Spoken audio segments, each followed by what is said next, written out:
मध्य प्रदेश की सियासत में एक लंच, लेकिन यह लंच इतना साधारण था क्या? जिस थाली में दाल सब्जी परोसी गई उसी में राजनीति का सबसे बड़ा इशारा भी छुपा था। बीजेपी प्रदेश अध्यक्ष और संगठन महामंत्री का अचानक नरोत्तम मिश्रा के घर पहुंचना सवाल उठाता है। बीजेपी के दो बड़े चेहरे अचानक नरोत्तम मिश्रा के घर क्यों पहुंचे? क्या यह मुलाकात सिर्फ खाने तक सीमित है या इस दावत की थाली से राजनीति की नई पटकथा लिखी जा रही है? जवाब अभी छुपा है, लेकिन इसके पॉइंट बड़े हो सकते हैं। कभी किनारे कर दिए गए नरोत्तम मिश्रा अचानक सुर्खियों की थाली में वापस। नेताओं का मिश्रा के दरवाजे तक पहुंचना सियासत में कई छुपे संकेत छोड़।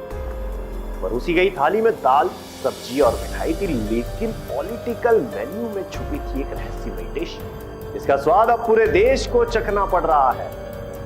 क्या यह सिर्फ मेल मिलाप था या बीजेपी के भीतर चल रहे छुपे खेल का ट्रेलर? मिश्रा की मुस्कान में छुपा संदेश विपक्ष तय को बेचैन कर चुका है। पार्टी जानती है संकट मोचन को लंबा इंतजार कराना राजनीतिक जाल को कमजोर कर सकता है। शायद यही वजह है कि मिश्रा की थाली में परोसा हर निवाला पार्टी की राजनीति का हिस्सा माना जा रहा है। इतिहास गवाह है, जब भी बीजेपी मुश्किल में पाई, मिश्रा सामने की पहचान ही संकट मोचन की रही। ऐसे में उनकी वापसी के संकेत विपक्ष को डराते हैं और पार्टी के भीतर भी नई समीकरण बनाते हैं। राजनीतिक विशेषज्ञों का कहना है यह लंच सिर्फ लंच नहीं था, बल्कि राजनीति की थाली में परोसी गई स्ट्रेटेजी थी, और यही स्ट्रेटेजी आने वाले महीनों की सियासत तय करेगी। विपक्ष तंज कस रहा है। क्या बीजेपी को फिर से अपने पुराने संकट मोचन की जरूरत पड़ गई? क्या मिश्रा की रीलॉन्चिंग का बिगुल बच चुका है या यह संगठन का डैमेज कंट्रोल है? जनता पूछ रही है, यह दावत राजनीति का सहयोग था या गुप्त प्रयोग?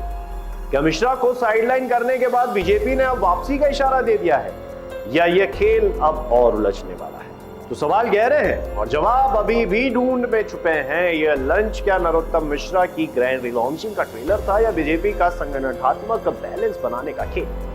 सच चाहे जो भी हो, लेकिन एक दावत ने राजनीति की थाली में इतना तड़का डाल दिया कि अब पूरी सियासत का स्वाद बदल चुका है। देखते हैं आने वाले समय में बीजेपी क्या नया बम फोड़ती है।